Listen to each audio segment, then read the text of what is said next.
అందరికీ నమస్కారం. Welcome back to my channel. ఈ వీడియోలో ఏపీ ప్రభుత్వ ఉద్యోగులకు ఇంటీరియం రిలీఫ్ మధ్యంతర భృతి 23% 2023, 24లోనే అమలు అయ్యేనా అన్న తాజా సమాచారం వీడియో తెలుసుకుందాం. వీడియోని ఎక్కడే గానీ స్కిప్ చేయకుండా ఈ వీడియో చూడండి ఫ్రెండ్స్. అప్పుడే ఇన్ఫర్మేషన్ పూర్తిగా అర్థమవుతుంది.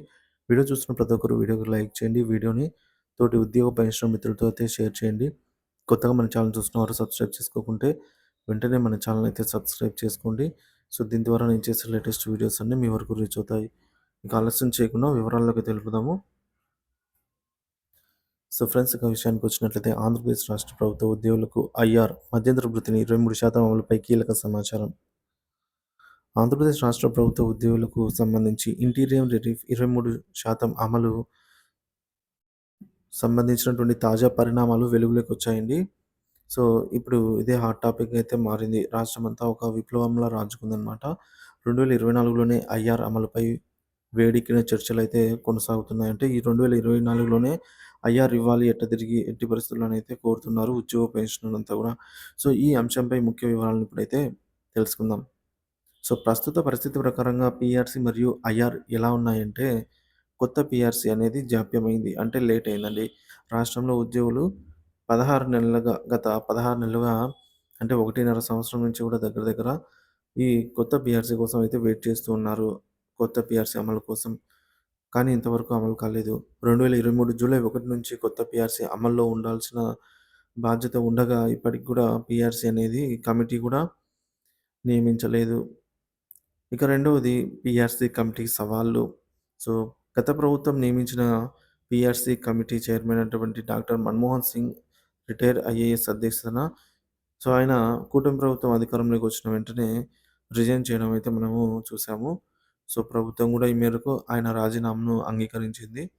సో కాబట్టి 1 ఇయర్ తర్వాత సో దాదాపుగా 1 ఇయర్ అయిన టైంలో మన్మోహన్ సింగ్ గారు రిజైన్ చేశారనమాట.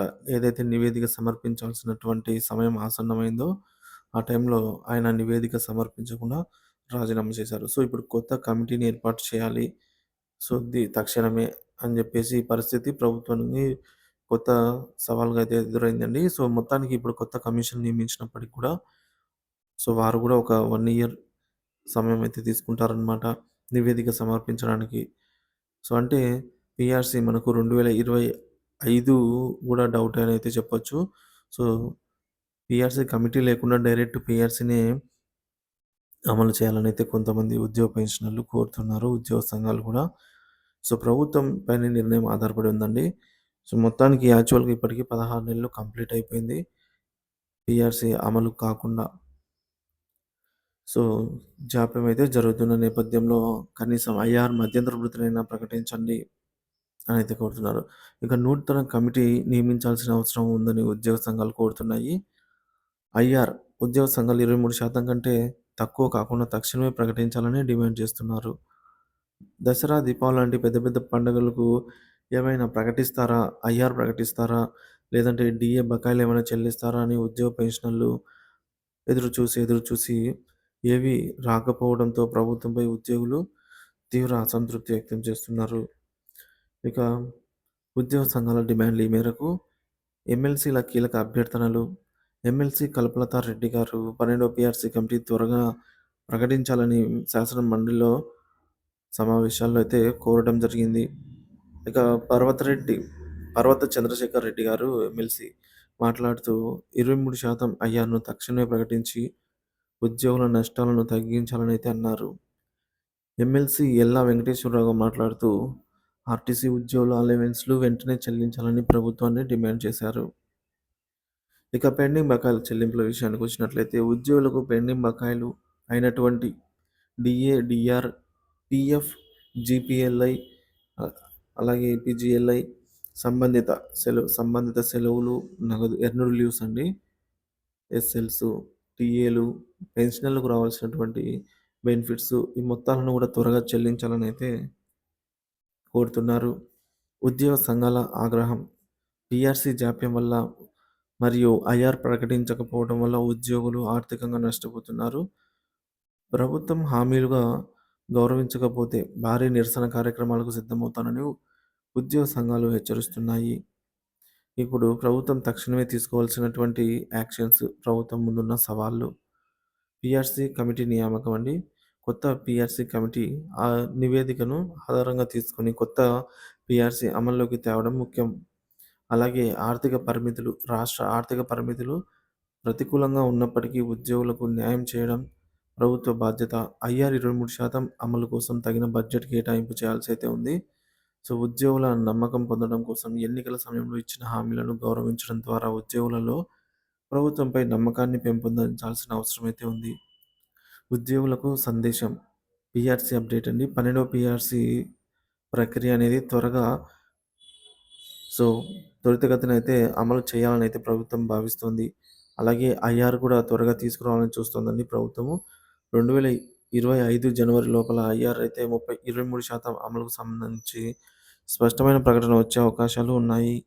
ఇక పెండింగ్ బకాయిలు స్వరూపంగా అంటే కొద్ది మొత్తంలో అంటే విడతల వారీగా చెల్లింపులు జరిగే అవకాశం కూడా లేకపోలేదు. సో, షెడ్యూల్ కూడా ఈ మేరకు ప్రభుత్వం ప్రకటించనుందనేది తాజా సమాచారం.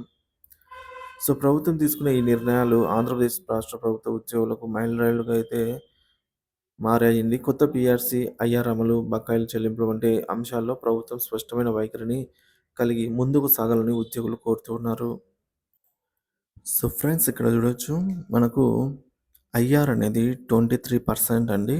ఆంధ్రప్రదేశ్ గవర్నమెంట్ ఎంప్లాయీస్‌కి చెల్లించాల్సి అయితే ఉంది. సో, అలాగే కరెంట్ సిట్యుయేషన్ పీఆర్సీ మరియు ఐఆర్ అమల్లోకి అయితే తేవాల్సి ఉంది. సో, పీఆర్సీ కమిటీ నియమించి ఐఆర్‌ని ప్రకటించాల్సిన అవసరం అయితే ఉంది. సో, ఈ మేరకు మనకు దసరా, దీపావళి పండుగలకి ఏమైనా ఐఆర్ ప్రకటన వస్తుందేమోనైతే ఎదురు చూసిన ఉద్యోగ పెన్షనర్లకు నిరాశ ఎదురైందని చెప్పాలి. ఇకపోతే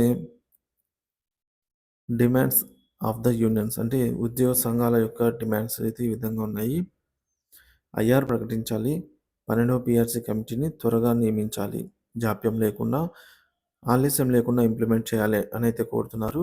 ఇక పెండింగ్ బకాయినటువంటి పీఎఫ్, ఈపీజీఎల్ఐ, జేఎస్ తదితర క్యాష్‌లెస్ ఈ విధంగా ఎర్న్డ్ లీవ్సు, అలాగే ఎస్ఎల్సు, సరెండర్ లీవ్సు, టీఏలు ఇవన్నీ కూడా బకాయిల రూపంలో ఉన్నటువంటి ఏవైతే పెండింగ్ డ్యూస్ ఉన్నాయో వాటిని ఎంప్లాయీస్‌కి అయితే త్వరితగతిన చెల్లించాలని అయితే కోరుతున్నారు. అలాగే ప్రభుత్వం ముందున్నటువంటి ఛాలెంజెస్ అయితే ఈ విధంగా ఉన్నాయండి. Appointment of the PRC committee. కొత్త పీఆర్సీ కమిటీ నియమించాల్సిన అవసరం ఇమ్మీడియేట్‌లీగా ఎంతైనా ఉంది. అలాగే ఫినాన్షియల్ కన్‌స్ట్రక్షన్స్ అంటే ఉద్యోగ పెన్షన్‌లకు సంబంధించి పెండింగ్ బకాయిల కోసం కొంత బడ్జెట్‌ను కేటాయించాల్సిన అవసరం అయితే ఉంది. So, gaining the trust of the employees.